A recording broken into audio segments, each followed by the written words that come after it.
Créé pour fonder une nation prospère, démocratique et solidaire, le Front populaire ivoirien présente Laurent Gbagbo, le candidat qui rassure.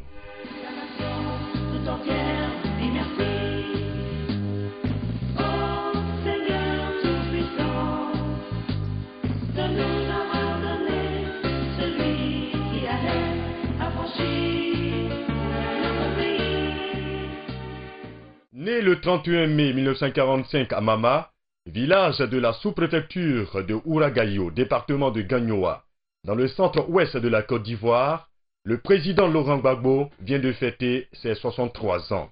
Docteur en histoire, enseignant-chercheur à l'Institut d'histoire, d'art et d'archéologie africaine de l'Université nationale de Côte d'Ivoire, il fut d'abord secrétaire général de 1988 à 1996, puis président du Front populaire ivoirien de 1996 à 2000.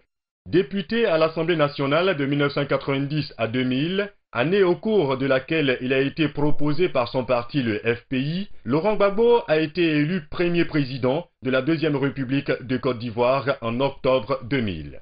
Devant le peuple souverain de Côte d'Ivoire, je jure solennellement et sur l'honneur de respecter et de défendre fidèlement la Constitution, de protéger les droits et libertés des citoyens.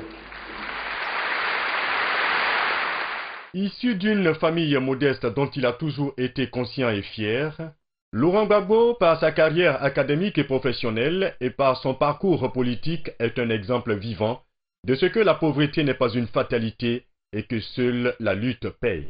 Tu peux être grand aujourd'hui, mais hier, tu as été traité comme un délinquant primaire. Madame Simone Yves Gbagbo, la première dame de Côte d'Ivoire, vice-présidente du FPI, reste pour lui non seulement une épouse, mais également une camarade de lutte et de tous les instants. Généreux, ayant le sens élevé de la famille et de l'amitié, le président Laurent Gbagbo se singularise par son humilité légendaire, son inisable sourire et la joie de vivre qu'il communique à tous ses interlocuteurs.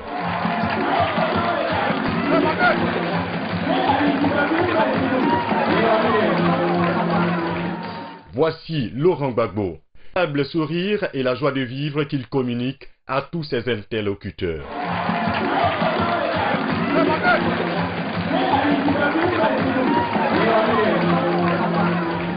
Voici Laurent Gbagbo, le candidat du FPI aux élections présidentielles du 30 novembre 2008.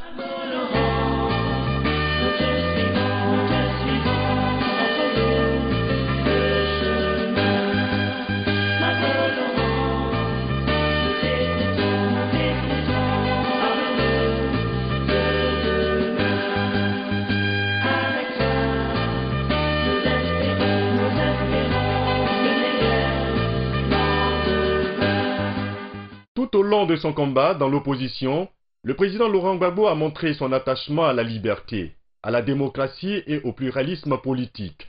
Les enfants de Côte d'Ivoire ne se laisseront pas faire.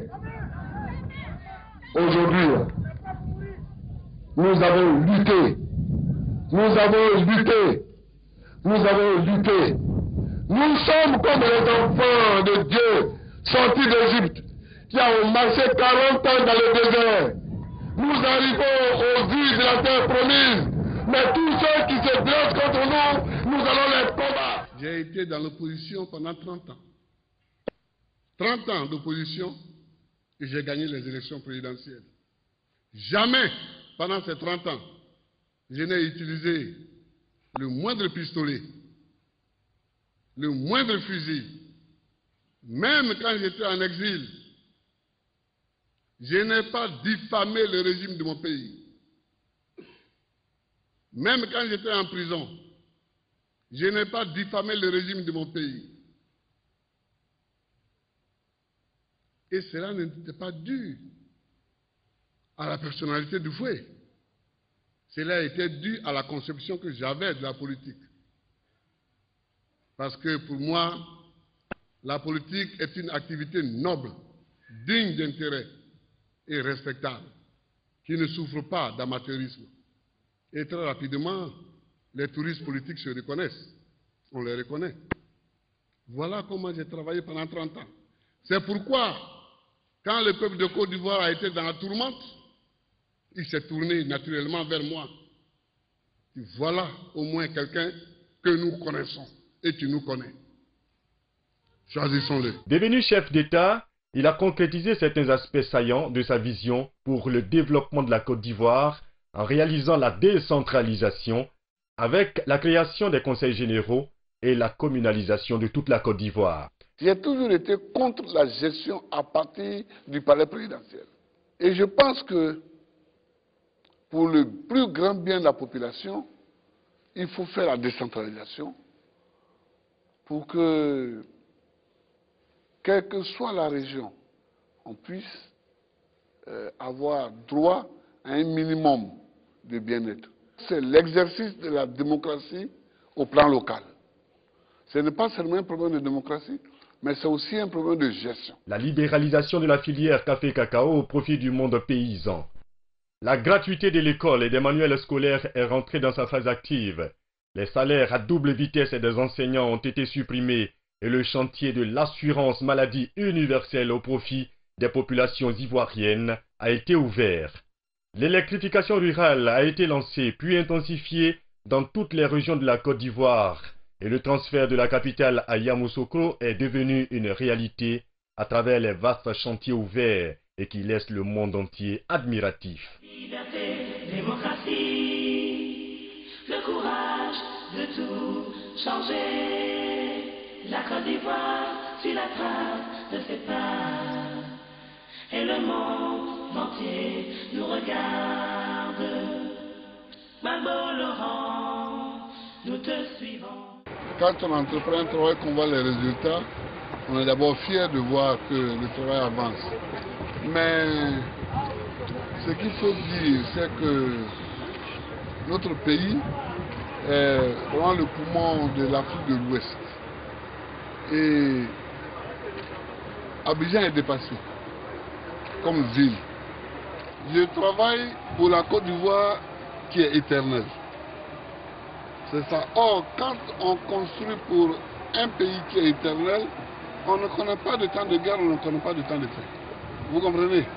Bon, ça c'est une première partie de la réponse. La deuxième partie de la réponse, les grands travaux, il faut toujours les lancer en période de crise. Parce qu'ils servent aussi à résorber la crise.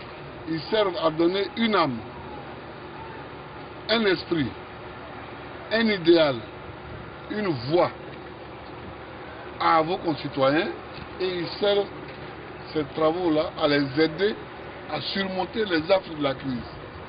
Il a ensuite pris de nouvelles initiatives pour la mise en place d'une politique d'industrialisation à travers le lancement de l'exploitation minière et pétrolière, l'ouverture de notre économie à de nouveaux marchés et à de nouvelles technologies.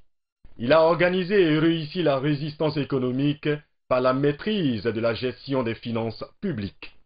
Le pays a renoué avec les institutions financières internationales, notamment avec la BAD, l'Union européenne, la Banque mondiale et le Fonds monétaire international.